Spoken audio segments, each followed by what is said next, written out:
नमस्ते दोस्तों, आज के वीडियो में हम लेके आए हैं ये क्रम विकास के बारे में जो तर्क वितर्क किया जा रहा है उसके बारे में हम लोग चर्चा करेंगे इस वीडियो के माध्यम से। इससे पहले के वीडियो में हम लोग स्वतः जनन के बारे में जान चुके हैं, चर्चा कर चुके हैं। अब इसके आगे जो आ रहा है ये और सारे ओपिनियन, उसके बारे में हम लोग चर्चा करेंगे कि किन लोगों ने किस सिद्धांत को कैसे अपने स्तर से समझाने की कोशिश की है, तो इसी के बारे में हम लोग चर्चा करेंगे। क्योंकि ये क्रम विकास जो है ये एक बहुत ही रोचक और बहुत ही जटिल तथ्य है। इसे समझने के लिए ये रोचक जितनी भी जीव विज्ञान की ये ब्रांच है, शाखा है, विभाजित किया गया है, बांटा गया है, उसमें ये महत्वपूर्ण स्थान क्रम विकास रखता है इसके बारे में जानने के लिए। तो इसमें सबसे पहले हम लोग चर्चा करेंगे कॉस्मोजोइक सिद्धांत। कॉस्मोजोइक सिद्धांत जो है एक सिद्धांत है, इसके अंतर्गत चर्चा करेंगे। इसमें आरहेनियस साहब 1903 ईस्वी में यह सिद्धांत को लेके आते हैं और आरहेनियस साहब ने अपने अनुसार ये कुछ ओपिनियन रखे जीवन के उत्पत्ति के बारे में, जो आधुनिक वैज्ञानिक इनके तर्क से, ओपिनियन से संतुष्ट नहीं है। इनका कहना था, आरहेनियस साहब का, जो 1903 में ये लेके आए थे अपने ओपिनियन, कि किसी भी जीव की उत्पत्ति हुई नहीं है, बल्कि वह जीव पहले से ये पृथ्वी पर मौजूद है। यानी कि जिस तरह से और सारे पदार्थ पहले से ये पृथ्वी पर मौजूद है, चले आ रहे हैं, ठीक उसी तरह जीव जो है पहले से आ रहे हैं, इनका उत्पत्ति नहीं हुआ है। यह इनका ओपिनियन था आरहेनियस साहब का, इनकी पहली कल्पना। और दूसरी कल्पना कि जीवों का जो उत्पत्ति हुआ है वो दूसरे ग्रह पर हुआ और बाद में वो ट्रांसफर होके वो पृथ्वी पर आ गया।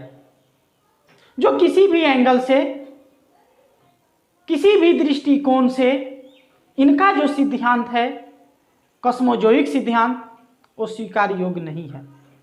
क्योंकि कब हुआ?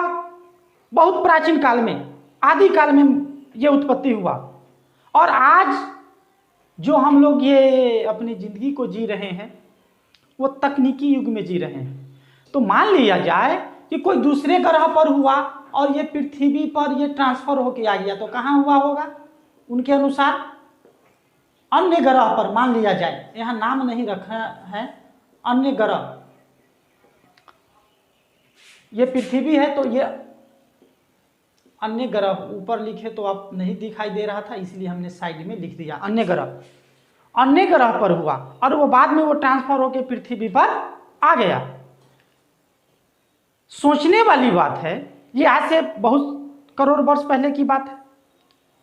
प्लेन, रॉकेट या जो भी हो वो सब इधर बना, यानी होमो सैपियंस युग के भी बाद इधर, ये सब 300-400 साल की उपलब्धि है, 200-300 साल की उपलब्धि है। और ये करोड़ वर्ष पहले ये दूसरे ग्रह पर से ये पृथ्वी पर कोई भी जीव कैसे आ जाएगा? ये सोचने वाली बात है, नहीं आएगा। क्योंकि उस समय कुछ भी तकनीकी नहीं था, टेक्नोलॉजी जो था वो शून्य था, जीरो था।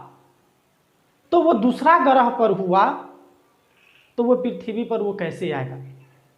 तो ये इनका जो तर्क था कॉस्मोजोइक सिद्धांत का, वो विश्वास योग्य नहीं था, इसलिए इनकी सिद्धांत को अस्वीकार कर दिया गया, सभी लोगों ने अस्वीकार कर दिया गया। उसके बाद आता है प्रकृतिवादी सिद्धांत, नेचुरलिस्ट थ्योरी। इस सिद्धांत के अनुसार जो लोग इस सिद्धांत में के बारे में जो अपना ओपिनियन देते हैं, उनके अनुसार आदि समुद्र में समुद्र में, यानी आदि प्राचीन काल के समुद्र में, प्राचीन काल बहुत पुराने समय के समुद्र में। आज का जो ये समुद्र है ऐसी स्थिति नहीं, क्योंकि प्राचीन काल का समुद्र और वर्तमान समुद्र के बारे में हम लोग जो इंट्रोडक्शन में हम लोग जो क्लास लिए थे उसमें ही चर्चा कर चुके थे कि प्राचीन काल में क्या समुद्र में था जो आज नहीं है, प्राचीन काल में क्या वायुमंडल में था जो नहीं है। और इसके बाद का जो वीडियो आएगा उसमें भी हम लोग चर्चा करेंगे प्राचीन काल का समुद्र, यानी हाँ, और प्राचीन काल का पृथ्वी और प्राचीन काल का वायुमंडल, जो इसको तुलना वर्तमान में पृथ्वी से, वर्तमान समुद्र से और वर्तमान पृथ्वी, समुद्र और वायुमंडल से करेंगे। तो उससे ये रहस्य थोड़ा सा क्लियर होगा, तो वहाँ पे समझने में हम लोगों को कोई परेशानी नहीं होगी। तो ये प्रकृतिवादी जो सिद्धांत था, इसके मानने वाले, इस सिद्धांत को मानने वाले के अनुसार आदि समुद्र में जीव जो है अनुकूल वातावरण में स्वतः उत्पन्न हुआ। ये स्वतः अनुकूल कंडीशन जब जीव के लिए आया आदि समुद्र में, तो ये स्वतः ही उत्पन्न हो गया, क्योंकि समुद्र में अनेक अतिरिक्त पदार्थ, अनेक कार्बनिक पदार्थ जो था अतिरिक्त मात्रा में वो समुद्र में ज्यादा से ज्यादा मौजूद थे, पदार्थ थे जो जीव में पाए जाते हैं। ये कहने के अनुसार कि जीव तो स्वतः जन्म हुआ अनुकूल कंडीशन में, और इसके अलावे अतिरिक्त मात्रा में बहुत सारे अन्य कार्बनिक पदार्थ जो था वो समुद्र में मौजूद था, जो वर्तमान में देखा जाए तो वो हम लोगों के जीवधारी के शरीर में पाया जाता है, जैसे एमिनो एसिड, शर्करा, प्रोटीन, न्यूक्लिक अम्ल, ये बहुत सारे है, फैट, तो ये बहुत सारे कार्बोहाइड्रेट, ये सब के सब मौजूद था, ऐसा अनुमान लगाया जाता है। अनेक पदार्थ जीव में पाए जाते हैं, अभी जो हमने बात किया हम लोगों ने वो समुद्र में पहले से ही था। इस सिद्धांत से आधुनिक वैज्ञानिक सहमत है, मतलब उन लोग मान रहे हैं कि हाँ वास्तव में जो जीवों में जो ये अन्य अदर कार्बनिक पदार्थ मौजूद है वो भी रहा होगा। तो ये मानना है प्राकृतिकवादी सिद्धांत के प्रवर्तक को, इस सिद्धांत को जो लोग मान रहे हैं उसके अनुसार। इसी में एक आता है विशेष सृष्टि, इसको हम नोट नहीं करेंगे, बहुत छोटा सा बात है, इसको आप समझ सकते हैं सुन के भी। विशेष सृष्टि, विशेष सृष्टि में लगभग सभी धर्म के लोगों ने को ऐसा माना, या उन लोगों का ऐसा ओपिनियन है कि ये पृथ्वी का जो रचना हुआ है, ये जीवधारी का जो रचना हुआ है वो एक अलौकिक शक्ति से हुआ है, यानी वो अपने स्तर से वो गॉड को जिम्मेवार बता रहे हैं। हिंदू हो, सिख हो, मुस्लिम हो, ईसाई हो, जैन हो, पारसी हो, यानी जो भी धर्म, जो भी रिलीजन के लोग हैं, अपने अपने मतानुसार, अपने अपने धर्म के अनुसार गॉड को जिम्मेवार बता रहे हैं कि उन्हीं के द्वारा ये सारे सृष्टि का रचना हुआ है।